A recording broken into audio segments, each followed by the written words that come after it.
hoje. Quero cumprimentar a todos, boa noite. Boa noite.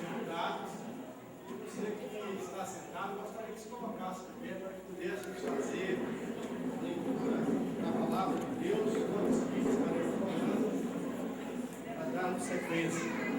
Vamos estar lendo na palavra de Deus no livro de Gênesis, capítulo 3, a partir do versículo 1, onde a palavra do Senhor está escrita assim: Ora, a serpente era a mais astuta que todos os animarias do campo, que o Senhor Deus tinha feito.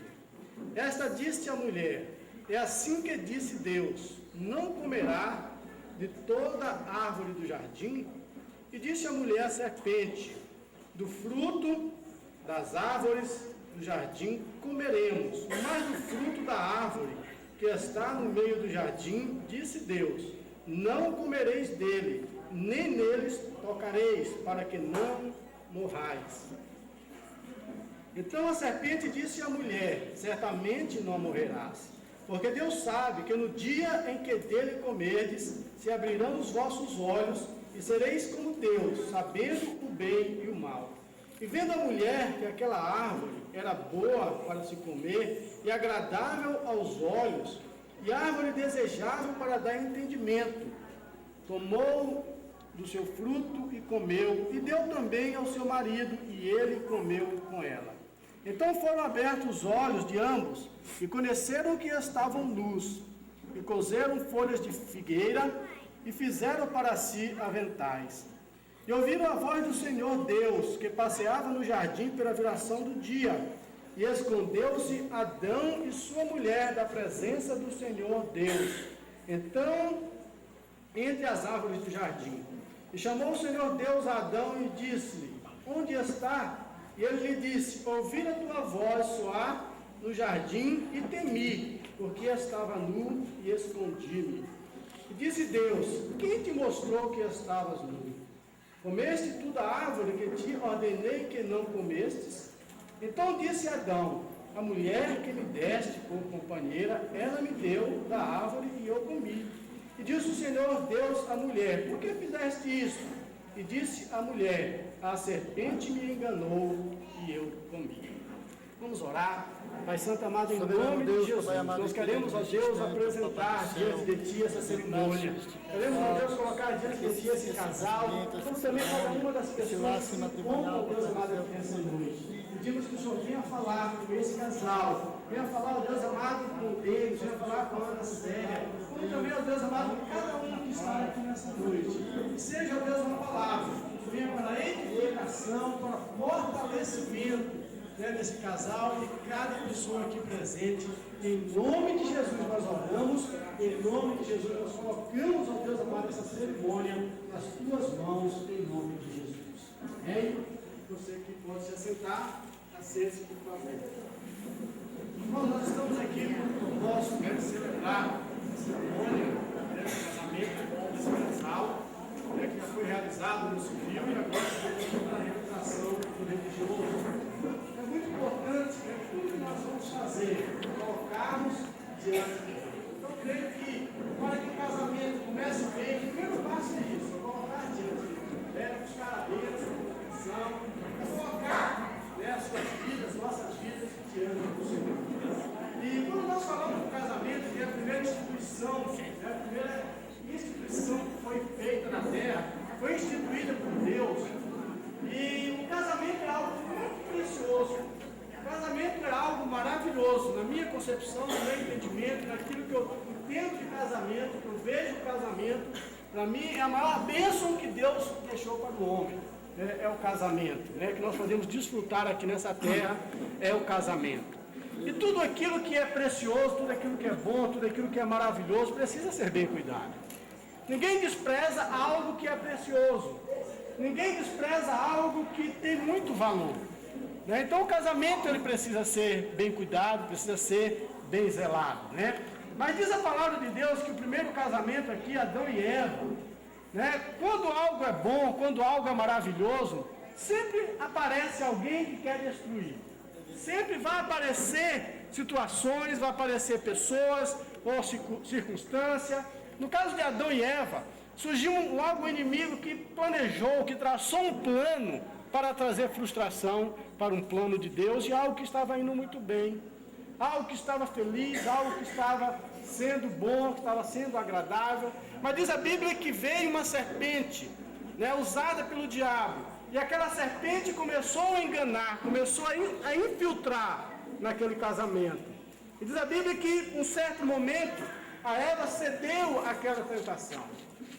E ela come do fruto, o qual Deus havia falado para que ela não comesse.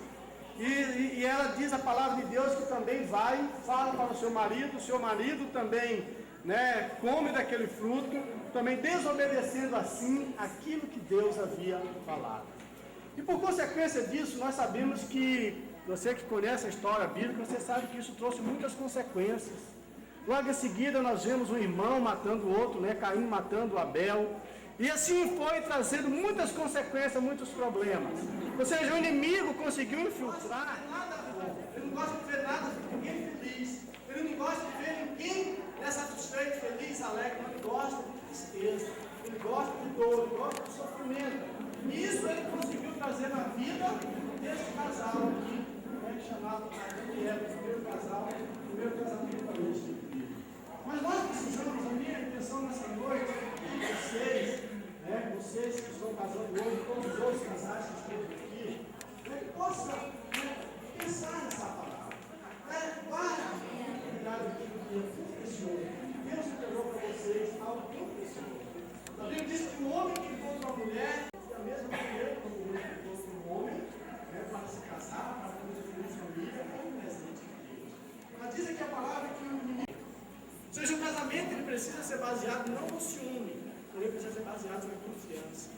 Um casamento, um bom relacionamento precisa ter confiança. O marido precisa confiar na esposa, a esposa precisa confiar no marido. Porque o inimigo ele usa essas situações para entrar, para interferir, para trazer situações desagradáveis. Outra coisa que nós percebemos muito hoje é a questão do orgulho. Como o inimigo tem usado o orgulho das pessoas para separá-las, para trazer intrigas, para trazer dor, sofrimento, É porque hoje muitas pessoas andam muito egoístas, pensam em si mesmo, são presunçosas, são orgulhosas. O inimigo está usando situações como essa para atrapalhar. Então nós precisamos, contrário a isso, precisamos ter humildade. Eu estava pensando sobre esse casamento, quando o Denis foi lá falar, viemos conversando, uma dos principais propósitos dele era que começasse a morar. O desejo dele era esse, eu quero que comece a morar, tudo e tal. Então vocês precisam ter humildade para lidar com essas situações. Vocês precisam ter, porque se o orgulho, se eu deixar que o orgulho mande, eu vou meter os pés pelas mãos, vou ferir, vou falar coisa que não devo, vou agredir, vou complicar mais ainda a situação. Nós precisamos ter humildade para saber que um e o outro não é perfeito, como eu não sou perfeito, e ele precisa fazer parte da vida de vocês, não somente hoje, nesse dia que vocês estão aqui, mas em cada dia, em cada decisão, em cada momento da vida de vocês, ele precisa fazer parte. A palavra de Deus, ela diz no livro de Eclesiastes, que uma corda de 3 pontas, de 3 peças, difícil de se romper. Uma é você, a outra é a você e a outra é o Espírito Santo de Deus. Se o Espírito Santo de Deus fizer parte da vida de vocês, problemas vão vir, mas vocês superarão e sairão vitoriosos sempre. Então, queridos, não permita que o ciúme, não permita que o orgulho, não permita que o egoísmo. Nós vivemos hoje em dias que é meu, cada um, há um individualismo muito grande. Às vezes até no próprio casamento, o marido diz, não, isso é meu, a esposa, não, isso é meu. Não, a Bíblia diz que nós somos um só corpo, não existe mais meu, isso existe nosso. Precisa haver isso, não pode haver mais egoísmo, não pode haver mais individualismo, porque isso traz separação, traz dor, traz sofrimento. O inimigo usa essas armas, essas situações para trazer dor e para trazer sofrimento. Uma outra coisa que nós podemos aprender aqui com esse texto é que os dois, tanto Adão como Eva, eles não enfrentaram o problema. Eles fugiram, se esconderam.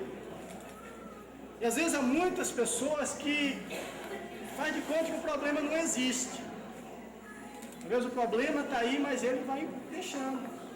Não resolve, vai deixando, faz de conta que às vezes vai empurrando para debaixo do tapete, como se diz num ditado popular. Ou às vezes se ignora, está aí, mas não querem resolver. E a palavra de Deus, ela diz uma frase que eu queria falar para vocês. A Bíblia diz, olha, não se ponha o sol sobre a vossa ira. Isso está dizendo que os problemas não podem ser deixados para resolver amanhã. Se houve um problema hoje, deve-se sentar, deve-se encarar o problema e resolver o problema como dois adultos que vocês são. Como duas pessoas capazes, como duas pessoas que não são crianças, né? Mas que sabem sentar, conversar e resolver. Não fazer como Adão e Eva. Diz aqui que eles fugiram, se esconderam. Em vez de buscar a Deus, ao invés de buscar a solução em Deus, eles se esconderam. Um outro ponto também que nós podemos aprender aqui é que um começou a jogar a culpa em cima do outro. O Adão disse, olha, a mulher que o Senhor me deu foi o problema, ela me deu da maçã e eu comi. Ou seja, Adão disse, eu sou inocente, não tenho nada a ver com isso, foi a mulher que o Senhor me deu. A mulher, Deus disse, e você, por que fez isso? A serpente me enganou. Muitas vezes, irmãos, no trabalho pastoral que a gente desenvolve, não é raro acontecer isso. Você vai aconselhar um casal, aí às vezes nós costumamos ouvir separado, às vezes ouvimos juntos e às vezes ouvimos separados. Aí quando nós ouvimos da esposa, aí a esposa, não, mas o problema é o meu marido, é porque o meu marido é isso, é aquilo, e aí vai. Aí você vai ouvir o marido, aí mas não é minha esposa é isso, aquilo, e aí vai. Quer dizer, não transfere a responsabilidade do problema para o outro. Como Adão disse, não, o problema é a Eva não, o problema é a serpente. Ou seja, ninguém assumiu, não, eu errei. Não, mas se eu for pedir desculpa, se eu for pedir perdão, não é o que vão pensar de mim, que eu sou um fracassado, que eu sou um fraco.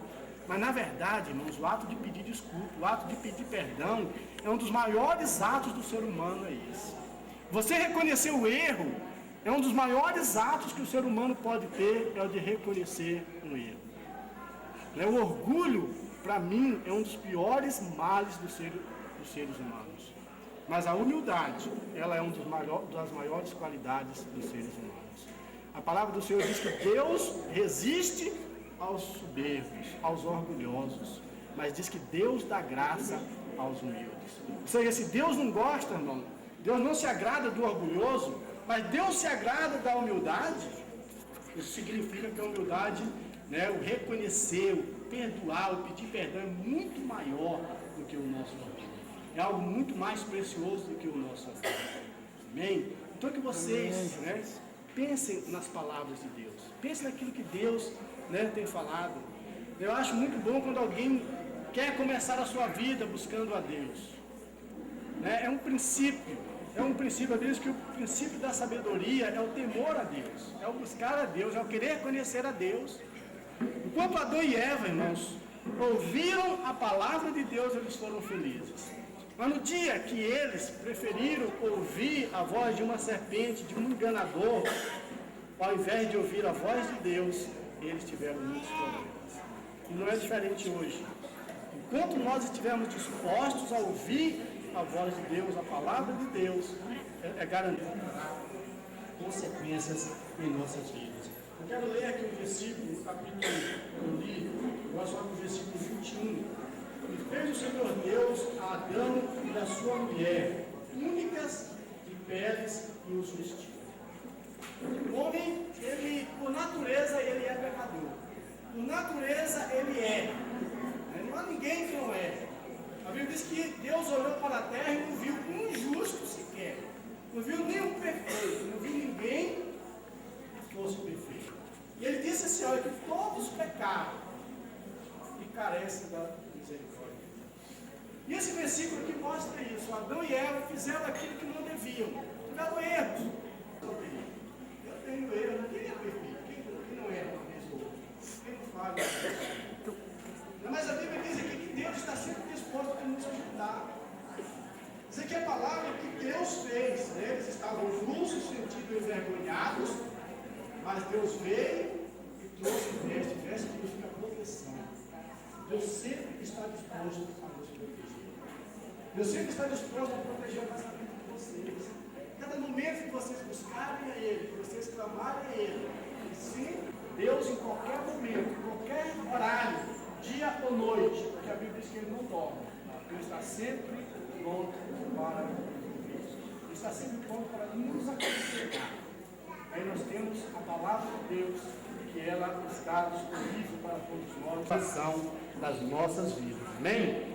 Então, irmãos, Deus possa dar sabedoria. Essa é a palavra que eu gostaria de trazer para vocês, né? Que Deus possa ajudá-los a andar, caminhar, que vocês continuem sempre nesse mesmo propósito de buscar a Deus, de conhecer a Deus cada dia mais, né? Sabendo que é nele que há as respostas, é nele que há a solução. A Bíblia ela diz que o homem faz planos, mas a resposta certa vem dos lábios do Senhor. Amém? Eu gostaria de pedir as alianças, né, que é a porta-aliança, traz.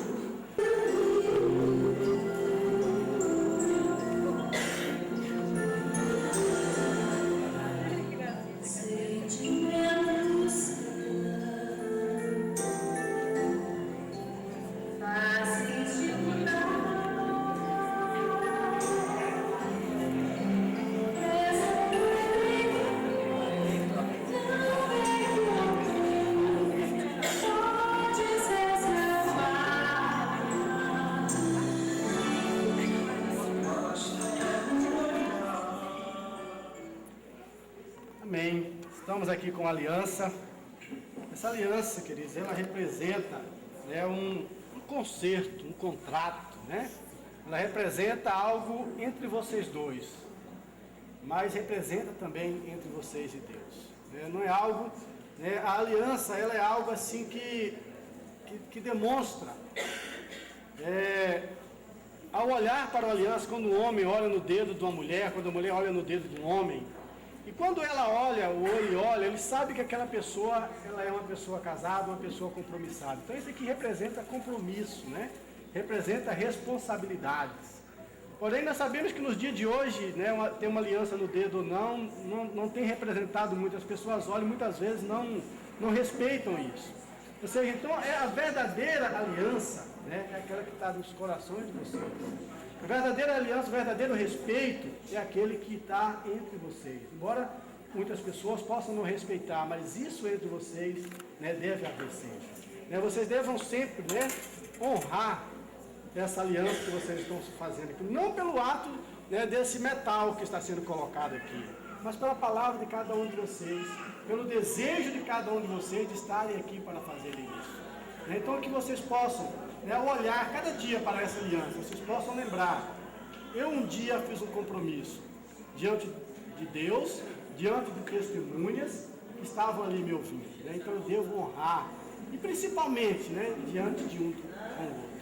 Então nós vamos nesse momento estar orando, né, abençoando essas alianças. Eu gostaria que você se colocasse de pé mais uma vez, estendesse as suas mãos para esse lugar, para que possamos, né, abençoar essas alianças, apresentá-las diante de Deus, pedindo que Deus venha realmente abençoar essa aliança, venha afirmar essa aliança entre eles, nos seus corações, que ela seja escrita, né, nos seus corações.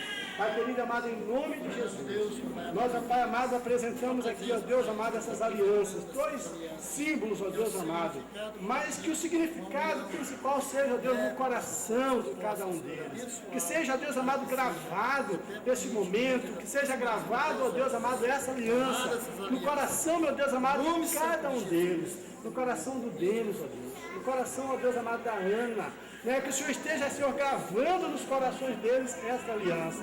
Que eles possam sempre lembrar que um dia eles se colocaram aqui no teu altar, diante do Senhor, fazendo compromissos de serem fiéis, de cuidarem uns dos outros, de viverem uma vida segundo, ó Deus, a tua vontade.